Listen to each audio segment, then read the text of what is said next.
여러분 바둑을 두실 줄 아십니까? 두실 줄 아시죠? 어떤 분은 바둑은 못해도 오목은 둘 줄 압니다. 그런 분도 계실 거예요. 근데 오목도 쉽지 않아요. 그것도 어떻게 둬야 되는지 알아야 되니까. 목사님, 저는 오목은 못 둬도 알까기는 할 줄 압니다. 이런 분. 바둑판에다가 바둑알을 쭉 놓고 이렇게 탁 쳐서 떨어뜨리는. 어찌됐든 그 바둑에서 집이 두 개가 나야 완생이고요. 집이 하나밖에 없을 때는 미생이라고 그래요. 집이 하나도 없을 때도 미생이지요. 미생일 때는 죽을 위험이 있어서 막 공격을 하고 또 공격을 방어해서 어떻게든지 집을 만들려고 막 애를 쓰거든요. 여러분, 2014년도에 드라마 미생이라는 드라마가 20부작으로 TVN에서 있었습니다. 혹시 보신 분들 계시나요? 여러분들은 안 보시죠? 목사만 그런 걸 보고요. 여러분은 그냥 듣기만 하고 은혜만 사모하니까. 근데 저는 그 미생에서 주인공으로 나오는 장그래라고 하는 그 주인공이 보니까 직장에서 비정규직 직장인인 거예요. 그래서 직장 생활을 해본 분들은 비정규직과 정규직의 그 하늘과 땅의 차별을 아실 거라고요. 그러니까 비정규직으로 들어갔는데 똑같은 일을 하면서도 엄청난 차별 혹은 거기에 대한 여러 가지 거절당함, 그리고 불평등, 그 고통. 그러고서 2년쯤 있으면 정규직으로 또 바뀔 줄 알았는데 그렇지 않고 또 나가서 다른 곳으로 가야 되는, 소속이 없는 것 같은 그런 아픔이 그 드라마에서 주인공을 통하여 생생하게 전달이 되더라고요. 저는 그걸 보면서 내가 미생인 것 같다, 그런 생각이 들었어요. 미생이라는 건 직장에서도 완벽하게 살지 못해서 미생일 수도 있지만, 우리가 인생을 살면서 육신의 질병으로 미생 관계로 있을 수도 있고, 또 생활 속에서 미생일 수도 있고, 또 여러 가지 삶에서 나는 지금 완벽하게 살았다고 말할 수가 없어, 이렇게 생각하면 미생일 수가 있죠. 그래서 그런지 그 주인공을 막 얼마나 응원을 했는지 몰라요. 그리고 주인공이 저하고 이렇게 클로즈업 되다 보니까 막 굉장히 흥미진진하게 봤던 그런 기억이 납니다. 그런데 거기서 비록 비정규직으로 많은 차별받고 어렵지만, 남들이 무시하지만, 그래도 내 인생은 누가 대신해 줄 수가 없으니까, 그래서 거기를 또박또박 자기의 삶을 자기가 살아가는 그 주인공의 모습에서 굉장히 감동도 받았습니다. 여러분, 우리가 아무리 세상적으로 부족함이 많고 남들이 볼 때는 보잘것없어도 우리 인생은 우리 것이고 또 중요한 것입니다. 우리는 참 귀한 존재입니다. 여러분, 세상 사람들은 나를 귀하게 여겨주지 않아도 하나님만은 우리를 너무너무 귀하게 여기는 거예요. 이 세상에서 우리의 삶을 누가 대신해 줄 수가 있겠어요? 그런데 천지를 창조하시고 이 세상의 모든 걸 다 만드신 그분께서 함께 창조에 동참했던 아들 하나밖에 없는 그 독생자를 날 위하여 주셨다는 거예요. 그냥 옆에 있으라고 주신 게 아니라 나를 위하여 대신 죽어주셨다는 거예요. 그러니 얼마나 내가 귀하면 그렇게 귀한 분의 생명을 주셔서 나를 살리셨겠어요. 그러니까 여러분의 연봉이 얼마가 되는지 혹은 나의 수입이 어떻게 되는지, 그걸 가지고 세상 사람들은 저 사람은 얼마짜리야, 저 사람은 가치가 어떻게 돼, 이렇게 평가할지 모르지만, 하나님은 우리를 예수님 짤이라고 그렇게 평가하신 거예요. 천하보다도 귀한 존재인 거예요. 여러분, 어깨를 쫙 펴고 한번 절달해 보실까요? 나는 천하보다 귀한 존재예요. 그래요. 이렇게 천하보다 귀한 존재인데 왜 이 땅에 살면서 그 모진 고생을 하나요? 심지어 여러분, 우리 그저 유행했던 노래가 있어요. 테스 형, 세상이 왜 이래, 이런 노래가 있었잖아요. 요즘 목사가 완전히 타락 직전이야. 그냥 매주마다 유행가 하나씩 들고 나오는구만. 그런 분들이 계실지 모르겠어요. 근데 정말 세상이 왜 그래? 또 사랑은 또 왜 이래? 이런 사람들이 있을 거예요. 정말 살다가 보니까 세상이 만만치가 않은 거예요. 분명히 하나님이 나를 귀하다고 여기시는데, 근데 왜 세상이 이럴까? 그래서 하나님은 우리 눈에는 보이지 않지만 세상에 살면서 절망할까봐, 어긋난 길로 갈까봐 하나님은 나를 향하여 들리지도 않고 보이지도 않지만, 그러나 지구가 돌아가는 소리보다 더 웅장한 소리로 전 우주가 다 들을 수 있도록 난 널 사랑한다 하고 외치고 계시다고요. 그걸 어떻게 할 수 있느냐고요? 여러분, 한번 제가 여쭤볼게요. 우리가 지금 겨울을 살고 있어요. 그러나 입춘이 지나면서 이미 봄은 다가오고 있어요. 여러분, 겨울이 지나고 나면 어떤 계절이 오지요? 다 알고 계시네요. 봄이 와요. 누가 그렇게 했죠? 그럼요. 이런 그 자연의 모든 법칙은 저절로 되는 것 같지만 그게 아니라 하나님이 그렇게 법칙을 만드신 거예요. 그래서 우리는 예상할 수 있어요. 이 추위가 지나가고 나면 꽃 피는 계절이 오고, 그 다음에는 여름의 아름다운 그 바람을 그리워하는 계절이 오다가 가을이 되면 오곡백화가 온 대지를 가득 채울 날이 올 거야. 이런 계획과 기대를 가지고 있다고요. 그것처럼 계절과 이 모든 자연계를 우리 하나님이 다 컨트롤하고 계세요.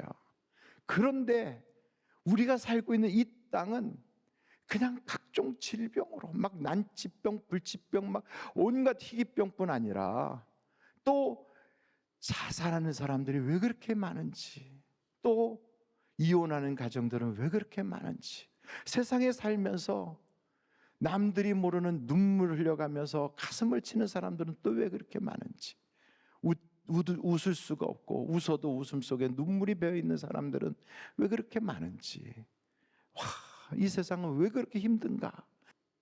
그런데 여러분, 우리 교회에 아주 참 예쁜 청년이 있어요.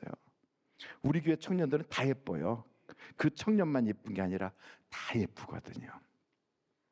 근데 그 청년은 1급 장애를 가진 청년이고요.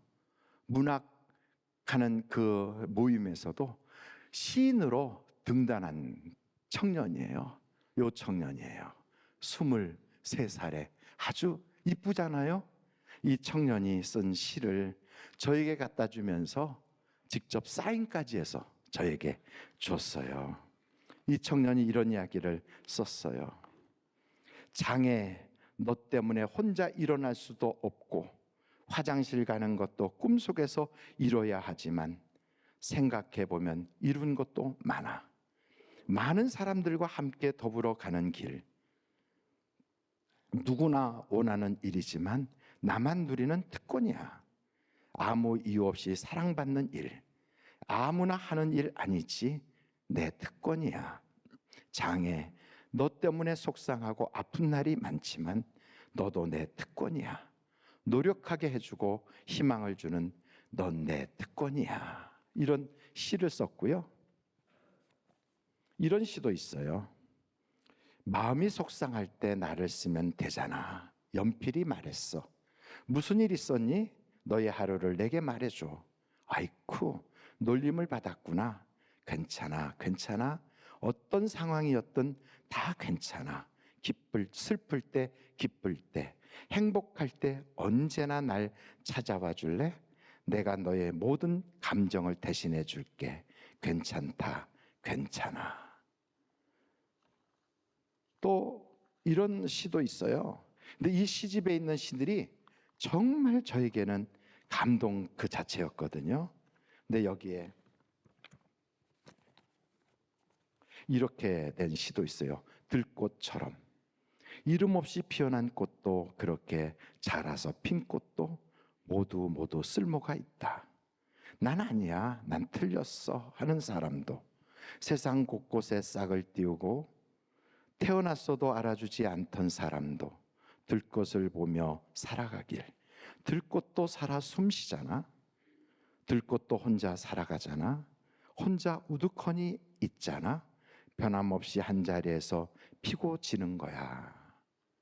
이 자매가 쓴 책의 뒤에는 이런 글로 마무리되거든요.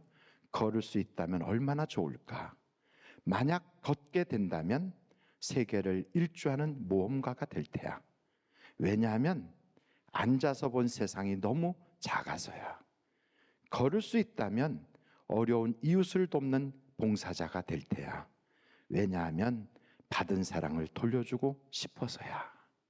이 자매가 쓴 이 책은, 그리고 이 시집은 너무 시가 아주 좋아서 글쎄 불교계에서 가져다가 자기네가 출판했어요. 그래가지고 보리수 아래 감성 시집, 이렇게 불교계에서 가져갔어요. 그런데 내용은 십자가 앞에서 이런 글이 가득 있어요. 그러면서 제목을 뭐라고 썼냐면, 세상은 모두가 희망.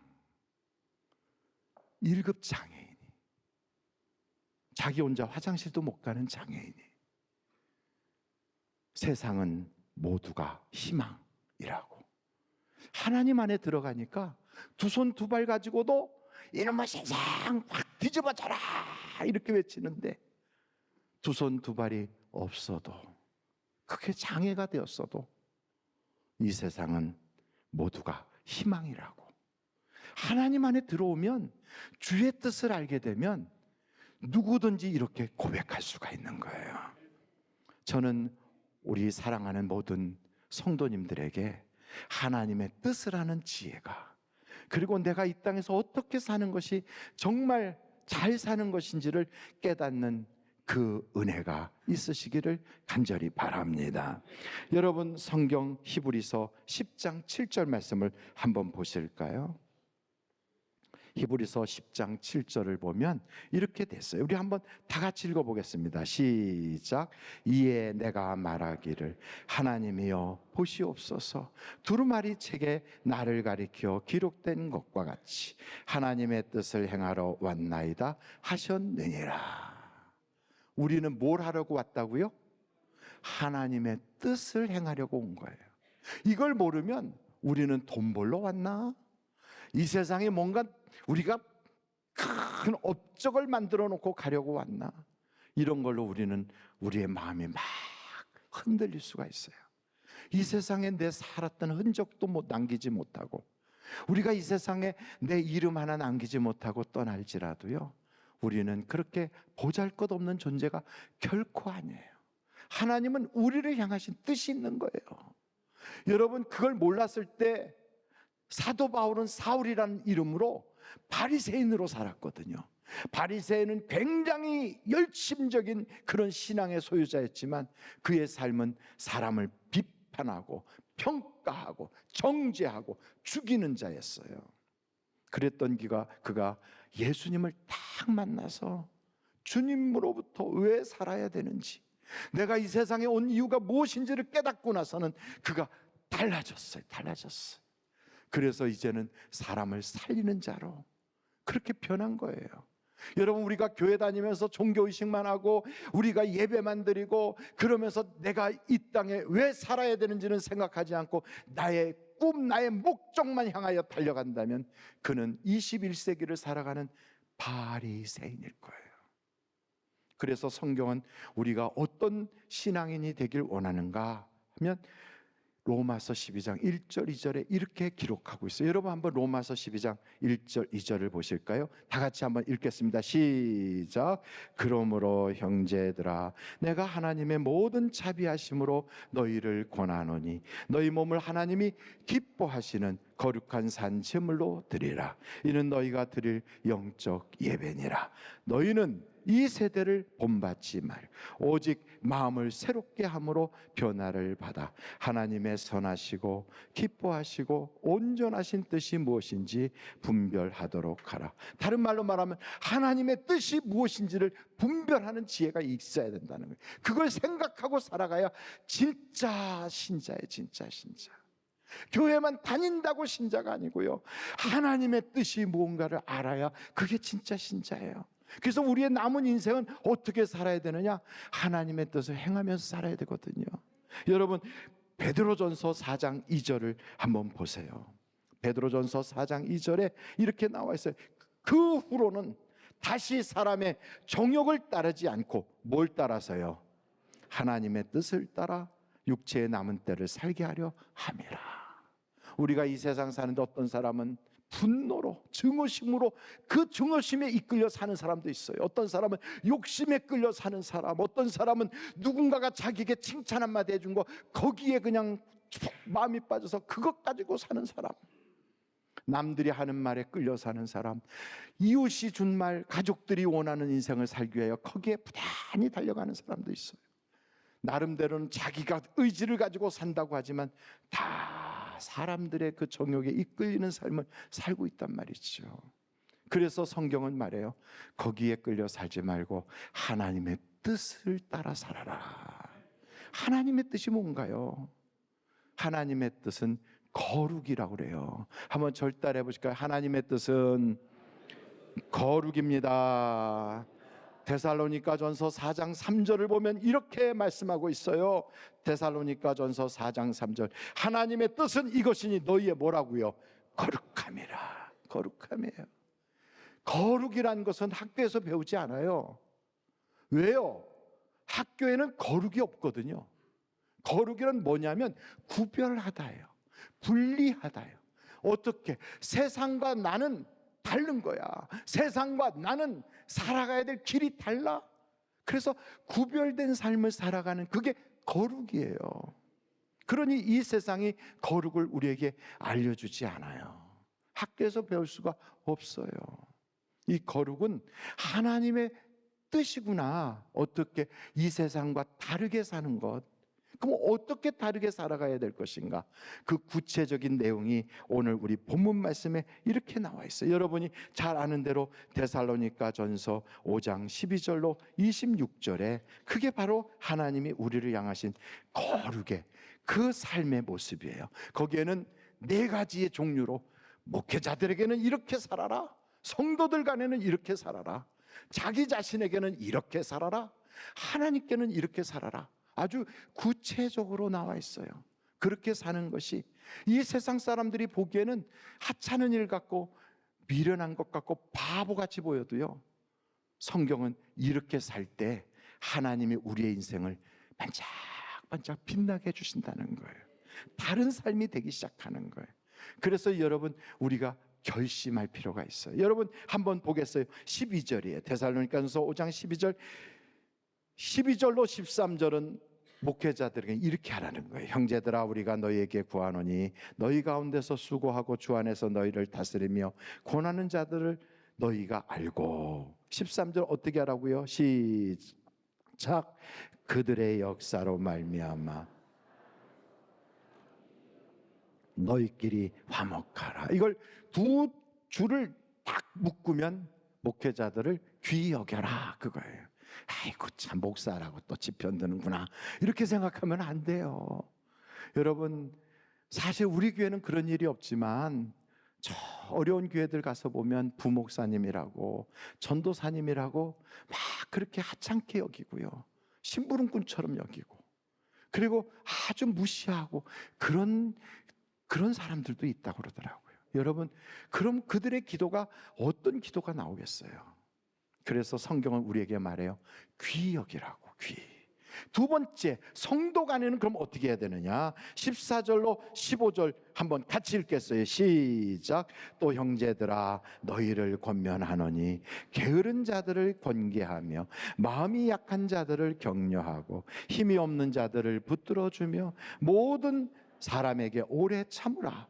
삼가 누가 누구에게든지 악으로 악을 갚지 말게 하고 서로 대하든지 모든 사람을 대하든지 항상 선을 따르라. 이 두 절을 딱 압축하면 선을 행하면서 사랑으로 품어줘라.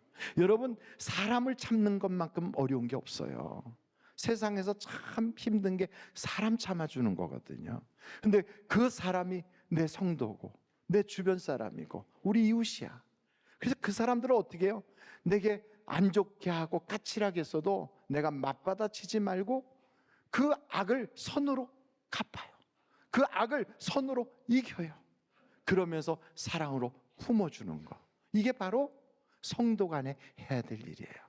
여러분, 하나님은 우리가 이런 모양으로 살기를 원하고 계십니다. 세 번째, 자기 자신에게는 어떻게 해야 되느냐? 자기 자신에게는 16, 17, 18절에 이렇게 하라는 거예요. 같이 한번 읽어보실까요? 시작. 항상 기뻐하라. 쉬지 말고 기도하라. 범사에 감사하라. 이것이 그리스도 예수 안에서 너희를 향하신 하나님의 뜻이니라. 이 세 가지를 꽉 압축하면 자기 자신을 응원해 주라는 거예요. 너 자신을 믿어줘라. 응원해라. 왜? 앞으로는 잘 될 거야. 너는 반드시 하나님의 어려움 속에서 건져주실 거야. 그러니 지금 어렵지? 그래도 기뻐해. 지금 문제 있지? 그래도 감사해. 힘들어? 기도해. 바로 이 얘기거든요. 그러니까 우리 자신에 대해서는 격려하고 위로해 줘야 돼요. 영태가 파이팅, 잘했어. 잘 살아왔다. 내가 너를 알아. 여러분, 거울을 딱 놓고 그 거울에 비친 여러분을 보면서 어떤 때는 안아주고 싶지 않아요? 어떤 때는 그의 얼굴에 비쳐있는 그 눈빛이 가련해 보일 때도 있지 않던가요? 어떤 때는 많이 지쳤구나, 힘이 필요하네, 그렇게 응원해주고 싶은 적이 없었나요? 만약 여러분의 마음속에 그런 마음이 있었다면 오늘이라도 여러분 한번 꼭 안아주고, 수고했어, 하나님 널 사랑하신대, 너는 참 귀한 존재야, 힘내라, 반드시 좋을 거야, 좋아질 거야, 응원하는 거예요. 이 세상에 그 어떤 사람도 내가 잘 되는 것에 관심이 있거나 혹은 내가 잘 됐다고 할 때 그래 잘 됐구나 하고 함께 기뻐해 주지는 않아도 우리는 내게 최고의 응원을 보낼 사람이 있어요. 나 자신이에요. 여러분 자신이 자기를 격려하고 응원할 수 있기를 간절히 바랍니다. 또 19절부터 26절까지는 하나님에 대해서는 이렇게 하라는 거예요. 어떻게 해요? 한번 여러분 같이 19절 보겠습니다. 성령을 소멸하지 말며 예언을 멸시하지 말고. 이 예언은요, 동쪽으로 가라, 따라, 이번에는 물가로 나가지 마, 이런 예언이 아니에요. 이 예언은 설교를 말해요. 그러니까 설교를 뭐 하지 말라고요? 오영택 목사 설교할 때 입을 삐죽거리지 말아라, 이런 얘기예요. 그래도 안 웃는 분은 정말 삐죽거렸나 봐. 21절 보겠어요. 범사에 헤아려 좋은 것을 취하고 악은 어떤 모양이라도 버리라. 평강의 하나님이 친히 너희를 온전히 거룩하게 하시고 또 너희의 온 영과 혼과 몸이 우리 주 예수 그리스도께서 강림하실 때 흠없게 보존되기를 원하노라. 너희를 부르시는 이는 미쁘시니요, 미쁘시다는 말이 기쁘다 그게 아니고 믿음직스러우니 그가 또한 이루시리라. 형제들아, 우리를 위하여 기도하라. 거룩하게 입맞춤으로 모든 형제에게 무난하라. 여러분, 그렇다고 지금 옆에 사람하고 입맞추면 안 되는 거예요.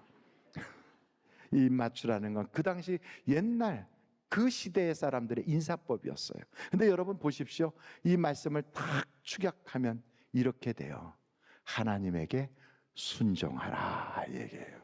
이런 여러 가지 내용들을 너는 듣고 아멘 그대로 순종하겠나이다 할 때 하나님의 뜻이 이루어진다는 거예요. 그래서 여러분 이 네 가지를 보세요. 여러분들을 영적으로 인도하는 목회자들에게 귀하게 여기십시오. 그리고 여러분의 이웃 주변에 있는 모든 사람을 사랑으로 품으십시오. 그리고 자기 자신에 대해서는 믿어주고 격려하고 그리고 위로하고 응원하십시오.